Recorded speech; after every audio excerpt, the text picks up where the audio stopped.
and get his pile here. Eric Stedman is a veteran. I've done 3 tours. I served on active duty during Desert Storm, done a tour in Iraq, did an Afghanistan tour with the combat engineers. They joined a dozen others who volunteered to work this land. Can we have them start taking down any of this larger stuff here?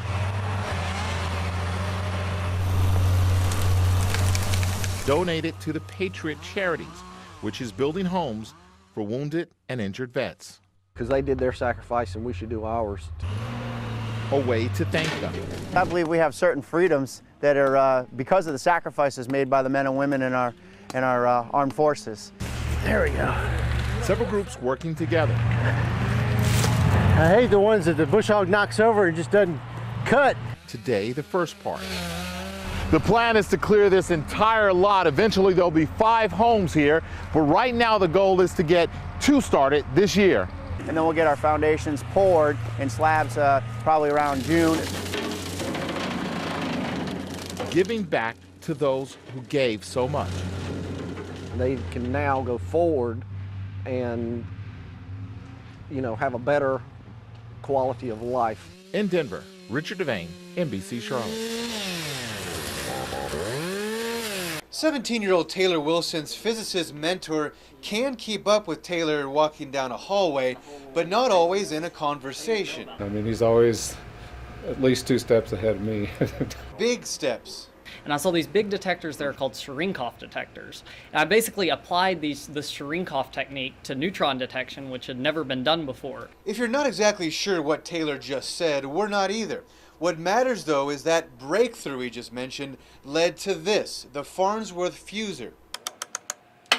Here's how he describes it to people like you and me who may not have always aced our science exams. I basically tell them I have a mini sun down here. I'm creating stars on a regular basis, which is not a self-sustaining process like the sun is, but it's the same nuclear process. But it's not just that this is a sophisticated piece of equipment, it's that this one day could help to fight terrorism.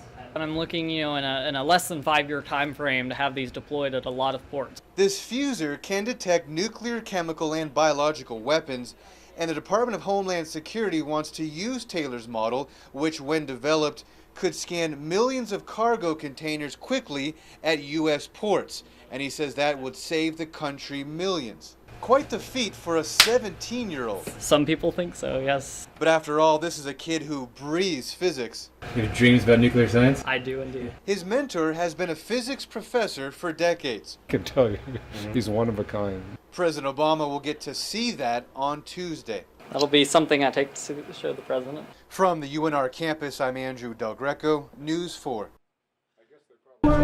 So glad you decided to come out here for this incredible competition. So far it has been delicious. We Very just tasty. started up the street. Perfect. Thank you so much.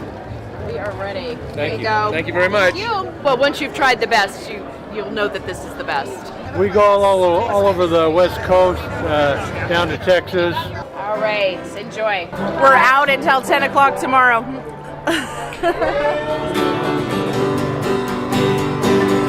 Gotta go to the head of the creek. I'm going to see about 2 times a week. What do you look for in a chili? Hot. Heat. I personally like spice.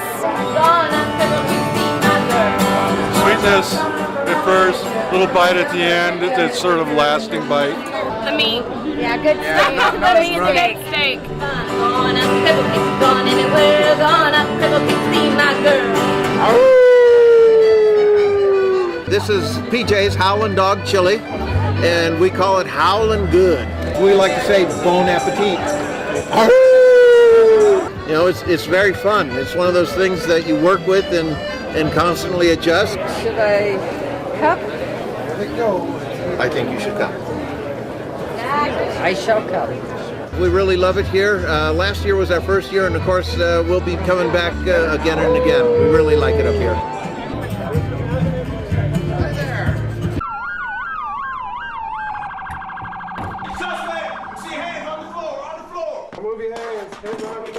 When every second counts. Hey, police, put your hands up! Put your hands up! Every year we seem to be having a lot of these active shooter events where we have these gunmen that go into businesses and schools. Officers from several local law enforcement agencies go through intensive training. Your stress levels go up. Get on the ground! Get on the ground! Police, get on the ground! Which could be the difference between life and death. Behind your back. Hands behind your back. Don't resist. This is absolutely the worst case scenario that I could think of that we would have to deal with. A shooter inside an arena, like a stadium, on a rampage. Officers don't know where. They have to react, go toward the sounds of gunshots. They deal with the natural urge to help some of the wounded, but they must press on. Short run. Understanding their ultimate mission. The importance of getting in and getting the situation taken care of as quickly as possible. Get down there! Get on me! Shoot! The people that are already injured become secondary to getting in there and stopping the shooter from injuring anyone else. This active training helps keep officers sharp. It would definitely elevate your heart rate, definitely. And ready, just in case. Good to go. Because otherwise we wouldn't have any type of experience to draw from when that situation broke in the field. In York, Richard Devane, NBC Charlotte. Get on the ground! On the ground! Hands behind your back! Hands behind your back!